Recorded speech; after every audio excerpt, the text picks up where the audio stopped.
வெற்றி சேனல் நேயர்களுக்கு வணக்கம் சார். கடந்த ஒரு 1 வீக்காக பார்த்தீங்கன்னா நம்மளோட சிஎம் அவர்களோட பர்த்டேலேருந்தே ஒரு விஷயம் வந்து சோஷியல் மீடியாவில் ரொம்ப கான்ட்ரவர்சியாக இருக்குது. அது என்னன்னா ஜெகதீஷ் அவர்களோட ட்விட்டு தான். அதை பற்றி நீங்கள் என்ன நினைக்கிறீங்க சார்? விஜய் சாரோட பிறந்தநாள் அன்னைக்கு அவருடைய தனி உதவியாளராக இருக்கக்கூடிய ஜெகதீஷ் பழனிசாமி அவர்கள் வந்து ஒரு ட்வீட் போட்டிருந்தார். ஜெகதீஷ் சார், நான் வந்து ஒரு ரசிகராக ஒரு 18 வருஷத்துக்கு முன்னாடி உங்களை வந்து பார்த்துட்டு உங்கள் கூட ஒரு ஃபோட்டோ எடுக்க முடியுமான்னு எங்கிட்டு இருந்தேன்.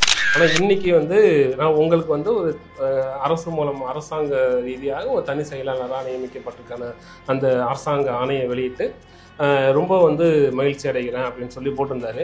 அதை எடுத்து வச்சுட்டு இவங்க உடனே பார்த்தீங்களா ஒரு மாதத்துக்கு முன்னாடி போட்ட ஜியோ வந்து இப்போ தான் ரிலீஸ் பண்ணுறாங்க, ஸோ ஒரு மாதமாக இதை வந்து ஏன் வந்து அனௌன்ஸ் பண்ணலை அப்படின்ட்டு ஒரு கொஸ்டின் எழுப்பி ஒரு நேரட்டிவ் செட் பண்ணுறாங்க. இப்படி தான் நடக்குது, விஜய் வந்து கூட இருக்கிறவங்களுக்கு வந்து பதவி கொடுத்துட்டாரு அப்படின்ட்டு. ஆனால் இது வந்து என்னென்னா காலமாக நடக்கக்கூடிய ஒன்று தான். முதலமைச்சர் அவர்களுக்கு வந்து தனக்கு தேவையான தனி செயலாளர் அப்படின்னு சொல்லக்கூடிய பர்சனல் செக்ரட்டரியாக அவங்க கூட ட்ராவல் பண்ணுற அவங்களுக்கு வந்து கம்ஃபர்டபுளாக இருக்கக்கூடிய ஒருத்தரை தான் நியமிச்சுக்குவாங்க. அந்த ஜிஓ வந்து வெளியில் வந்ததாகவும் இது வரைக்கும் தகவலே கிடையாது. குறிப்பாக எடுத்துக்கணும்னா இவர் வந்து முன்னாள் முதல்வர் மு.க. ஸ்டாலின் அவர்களோட உதவியாளராக இருந்தார், தினேஷ் அப்படின்னு சொல்லுவாங்க. இப்போ இவர் வந்து 2016லேருந்து அவர் கூட வந்து எதிர்கட்சி தலைவராக இருந்ததுலேருந்து அவர் கூட ட்ராவல் பண்ணிட்டு தான் இருக்காரு. இப்போ ஜெகதீஷ் பழனிசாமி வந்து ட்ராவல் பண்ணார் இல்லையா, 18 ஆண்டுகளாக அப்படியே அவர் கூட ட்ராவல் பண்ணிகிட்டே இருந்தாலும் அது மாதிரி இவரும் 2016லேருந்து ட்ராவல் பண்ணிட்டு இருந்தார். 2021 மு.க. ஸ்டாலின் அவர்கள் வந்து முதலமைச்சராக பதவியேற்ற உடனே அடுத்த ஒரு வாரத்துக்குலாம் இவருக்கு வந்து ஆர்டர் போட்டாங்க, முதல்வரோட தனி செயலாளர் அப்படின்னு சொல்லிட்டு போட்டு இவருக்கு வந்து அரசாங்கத்தோட சம்பளம், அரசாங்க காரு அது பண்ணிட்டு அரசாங்கத்தோட செலவில் தான் டிரைவர் சம்பளம் அப்படின்னு சொல்லிட்டு அதெல்லாம் ரெடி பண்ணி கொடுத்துட்டாங்க.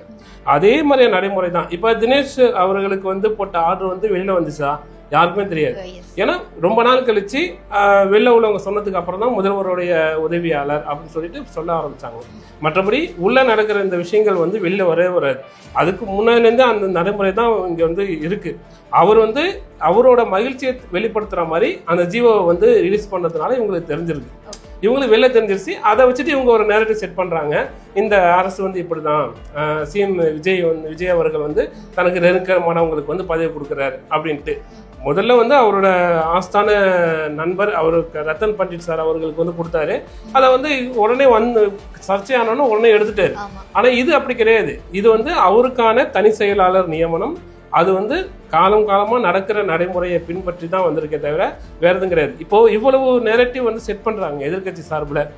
இவர் யாருங்கிறது உங்களுக்கு தெரியும், செந்தில்வேல் வந்து உங்களுக்கு தெரியும், திமுகவுக்கு ஆதரவாக டிவியில் வந்து பேசக்கூடியவர், தொலைக்காட்சி விவாதங்களை பேசக்கூடியவர், திமுக மேடைகளில் பேசக்கூடியவர்.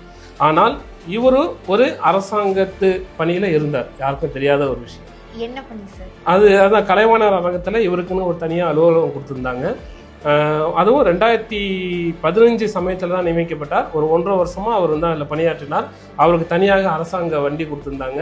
அது தவிர அவருக்கு வந்து ஒரு PSOன்னு சொல்லப்படுற ஒரு போலீஸ் பாதுகாப்பு ஒரு பாதுகாப்பும் கொடுத்துருந்தாங்க. இது எல்லாமே வெளியில் வரவே இல்லை. இப்போ இனிமே வந்து வருதா என்னன்னு பார்ப்போம். எப்படி கொடுத்துருந்தாங்க என்னங்கிறத நம்ம அடுத்த வீடியோவில் நம்ம சொல்லுவோம். நன்றி. பொய் சொல்ல போறா, உண்மையை சொன்னா உலகம் நம்பாதே.